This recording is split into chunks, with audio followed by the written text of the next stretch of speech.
میں یونیورسٹی گیا, کسی یونیورسٹی میں تھا, پرائیویٹ یونیورسٹی, میرا لیکچر تھا وہاں پر. خیر جی, ہم نے علم کی افادیت پر یا علم ان دا ویو آف اسلام کے اوپر بات ہو رہی تھی, تو میں نے لیکچر دیا. اس کے بعد کوسچن آنسر سیشن ہوا, تو اس میں سے ایک بچی کھڑی ہوئی, she asked me a question, excuse me sir, is this very necessary to worship any god? کیا یہ ضروری ہے کہ ہم کسی خدا کی پرستش کریں ہی کریں؟ میں نے ڈین کو بلوایا, میں نے کہا ایکسکیوز می, میں نے بولا بیٹے میں نو یور گڈ نیم, کہتی ہے فاطمہ. آئی سیڈ کہ بیٹا, میں نے فرضی نام لیا, اس کا نام کچھ اور تھا, تو میں نے کہا you belong to a Muslim family? کہتی yes my parents are Muslim but I have some confusions. میں نے بھی ٹیچر سے بلا کے, وہ اس کے ڈین سے میں نے کہا یار یہ کیا ہو رہا ہے, آپ کا اتنی آپ یہاں ڈالرز میں فیس لے رہے ہو, آپ آئین پاکستان, قوانین پاکستان کو نہیں جانتے ہو, آپ کے اس یونیورسٹی کے اندر یہ کیا کیا کچھ ہو رہا ہے بھائی.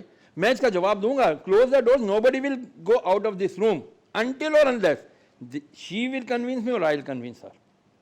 ٹھیک ہے نا, ایک کوئی 1.5-2 گھنٹے کی وہاں پر بحث چھڑ گئی.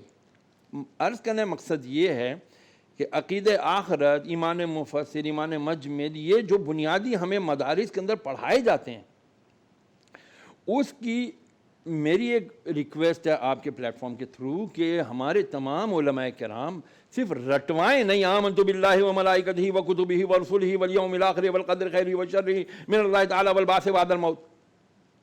یہ والبعث بعد الموت کو کیوں نہیں ہمارا بچوں کو یہ اچھے سے ڈسکرائب کیا جاتا, ایکسپلین کیا جاتا؟ یہ ایمان مفصل جو تفصیل سے 7 چیزیں ہیں, اس میں تو صرف ہم نے ایک کتاب ہی تو دیکھی ہے, باقی تو ہم نے کچھ بھی نہیں دیکھا ہوا. تو یہ جو ہمارا اقرار باللسان و تصدیق بالقلب ہے, اس کو راسخ کرانا ہے, اس کو بالکل جڑوں میں بٹھانا ہے, جو آج بدقسمتی سے نہیں ہو رہا. مدرسے کو چھوڑ کے آج ہم گھروں میں بچے پڑھا رہے ہیں, قاری صاحب یہ وہ ان کو گھروں پہ لگا دیا, آن لائن کلاسز ہو رہی ہیں, آج کل بچے آن لائن تجوید کے ساتھ قرآن پڑھ رہے ہیں. اس نصاب میں وہ لوگ ہم اخلاقی تعلیمات کے ساتھ ہم یہ ایمان مفصل اور تفصیلات اور سب کچھ سکھا رہے ہیں, سکھا نہیں رہے, ہم رٹوا رہے ہیں. شہریار بھائی, اس سوال کا جواب بھی آپ دیں, آپ نے سوال تو پوسٹ کر دیا نا, اس کا جواب بھی بتائیں. ہاں, کیوں, ظاہری بات ہے جب ہم انسان ہیں اور جب ہم آئے ہیں, اللہ رب العالمین نے جب بتا دیا, فرما دیا کہ بھئی ہاں تم میرے بندے ہو, میں تمہارا رب ہوں. ہم چونکہ قرآن جو ہماری آخری کتاب ہے, اس کے اوپر ہمارا مسلمان ہونے کے ناطے نبی کریم علیہ السلام نے ہمیں جو بتا دیا, تو ہمیں تو قرآن, وہ ایک ہوتا ہے نا بلائنڈ فیتھ, جس پہ ہمیں ماننا ہی ماننا ہے. نہیں, لیکن میں آپ کی معذرت, میں دیکھیں ہاتھ جوڑ کے معذرت کر رہا ہوں, یہ جو نئی نسل ہے اس کا مسئلہ یہ ہے, یہ لاجک مانگتا ہے, اور being a Muslim I don't think کہ ہمیں اس پہ کنفیوز ہونا چاہیے. آئی تھنک وی ہیو, ہمارے پاس جتنے لاجک ہیں شاید کسی کے پاس بھی اتنے لاجک نہیں ہے, سو ہم بڑے آرام سے کنونس کر سکتے ہیں. اور میری یہ گزارش یہ ہے کہ اگر آئندہ کبھی ایسا ہو تو آپ ڈین کو نہ بلائیں. دین سے مراد ہے اس کا جو پروفیسر تھا, اس سے ہماری بات فیصل بھائی, میں کیونکہ یونیورسٹی میں بچے ہیں نا, بچے کوئی بھی سوال کر سکتے ہیں, تو ہمارے ہاں اسٹوڈنٹس کے ذہنوں میں کسی بھی قسم کا کوئی سوال ہو سکتا ہے, جان کے بھی کر لیتے ہیں. دیکھیں مدارس کے اسٹوڈنٹس بھی سوال کرتے ہیں, تو اس میں یہ ضروری ہے کہ اسٹوڈنٹ کو ایڈریس کیا جائے. مدارس کے اسٹوڈنٹس جو ہے وہ اس سے خطرناک سوال کرتے ہیں. مدارس کا طالب علم جو ہے وہ جب پڑھتا ہے, کتاب کو دیکھتا ہے, سنت کو دیکھتا ہے, اور پھر وہ فلسفے کی جو ادق آبھاس دیکھتا ہے, پھر منطق کی جو ایک یوں سمجھیے کہ عمیق ترین آبھاس دیکھتا ہے, تو اس کے ذہن کے اندر آتا ہے, اور استاد ڈیبیٹ کرتے ہیں, باقاعدہ ڈیبیٹ کرتا ہے استاد کے ساتھ, اور خطرناک قسم کے سوال. مدرسے کا جو طالب علم جو سوال اٹھاتا ہے, میں نہیں سمجھتا کہ وہ یونیورسٹی کا طالب علم سوال اٹھا سکتا ہے. صرف تھوڑی سی ضرورت یہ, ڈاکٹر صاحب صحیح کہہ رہے ہیں کہ تھوڑی سی ضرورت یہ کہ ہمیں ذہنی طور پہ تیار رہنا پڑے گا کہ میں جس بچے کو پڑھا رہا ہوں, یا جو بچہ مجھ سے کچھ حاصل کرنا چاہ رہا ہے, کہ وہ کسی وقت بھی حوادث زمانہ کے تحت, تغیرات زمانہ کے تحت, وہ مجھ سے کوئی بھی سوال کر سکتا ہے. کہ ہمارے علماء نے واضح طور پر یہ لکھا ہے, مفتی صاحب آپ بھی جانتے ہیں, ڈاکٹر صاحب بھی جانتے ہیں, محمدی صاحب بھی جانتے ہیں, واضح طور پر یہ لکھا ہے, یہ جزیہ لکھا ہے, قاعدہ لکھا ہے کہ من لم یعرف احوال اہل زمانی فہو جاہل. جو اپنے زمانے کے لوگوں کے احوال کو نہیں جانتا, اس کے نشیب و فراز کو نہیں جانتا, تو ایسا آدمی جاہل ہے. اس کو مطلب عالم ہونے کا دعویٰ نہیں کرنا چاہیے.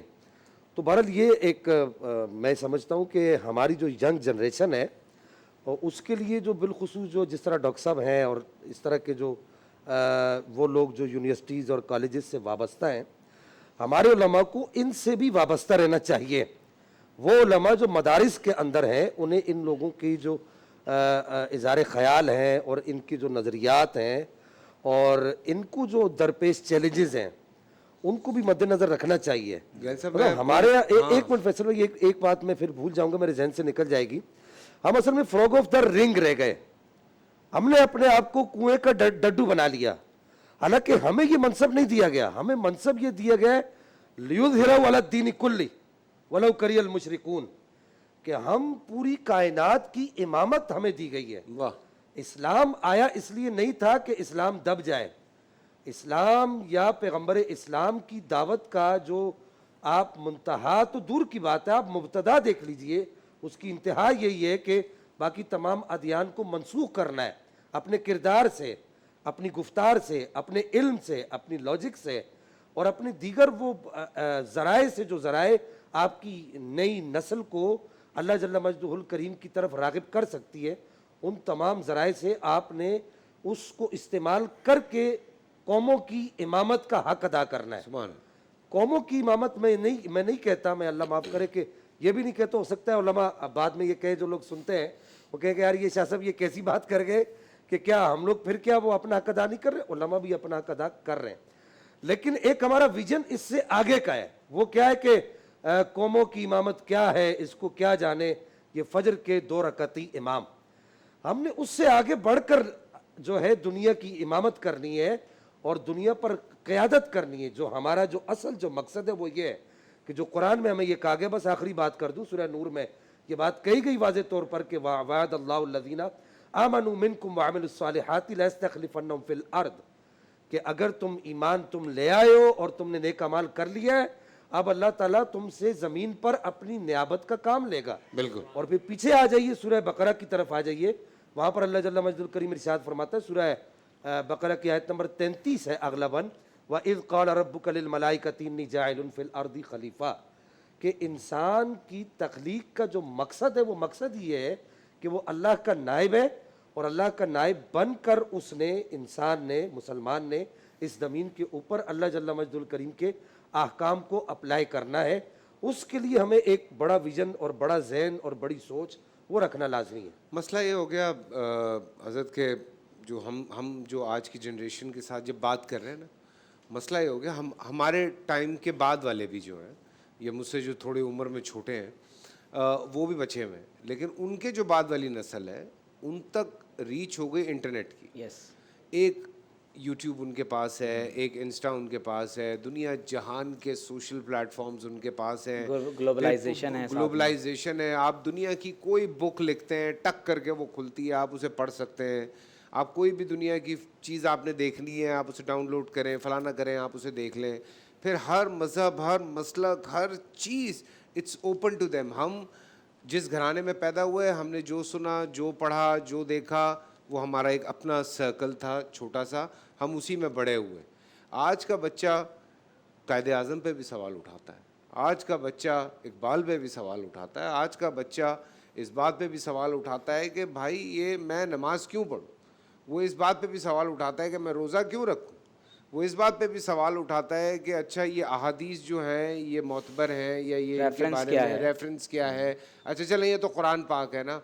سو نعوذ باللہ یہ آج کل کی نسل they have lot of questions because پوری دنیا ان کے سامنے کھلی ہے. تو میرے خیال سے اس جنگ کو لڑنے کے لیے ہمیں اپنی تیاری جو ہے وہ پوری کرنی چاہیے. میری بیٹی اگر بیٹھ کے مجھ سے کوئی سوال کر لیتی ہے تو مجھے 5 منٹ لگتے ہیں ٹو آنسر ہر، کہ میں کہتا ہوں کہ اچھا مجھے 5 منٹ دو، میں تمہیں پورا جواب دوں گا. سو ہمیں یہ ایک کالر بھی ہیں. السلام علیکم حمیرہ جی. وعلیکم السلام. جی حمیرہ بہن کیا پوچھنا چاہ رہی ہیں؟ میں آپ کی ٹیم کو السلام علیکم کہنا چاہتی تھی. وعلیکم السلام. وعلیکم السلام. اور میں نے نماز تراویح کے متعلق پوچھنا ہے کہ اگر کسی وجہ سے یہ رہ جائے تو اس کی کیا ہم قضا کریں گے یا اس کو ہم کس طرح سے اس کو پھر ادا کر سکتے ہیں؟ اس کے متعلق مجھے بتا دیں. نماز تراویح کی قضا کا پوچھ رہے ہیں. تراویح کا پوچھ رہی ہیں آپ؟ نماز تراویح کی نماز تراویح جو ہے اگر اب یہ میں چاروں مسلکوں سے آپ کو پورا جواب دلوا دیتا ہوں. جی نماز تراویح بالفرض اگر چھوٹ جائے تو ایک تو اس کا گناہ نہیں ہوگا، لیکن اس کو عادت نہیں بنانا چاہیے، کیونکہ آپ صلی اللہ علیہ وسلم نے قیام اللیل کے بھی بہت فضائل احادیث میں بیان کیے ہیں، اور بہت تاکید یعنی بالخصوص تراویح کی نماز کی احادیث میں بھی بیان ہوئی ہے۔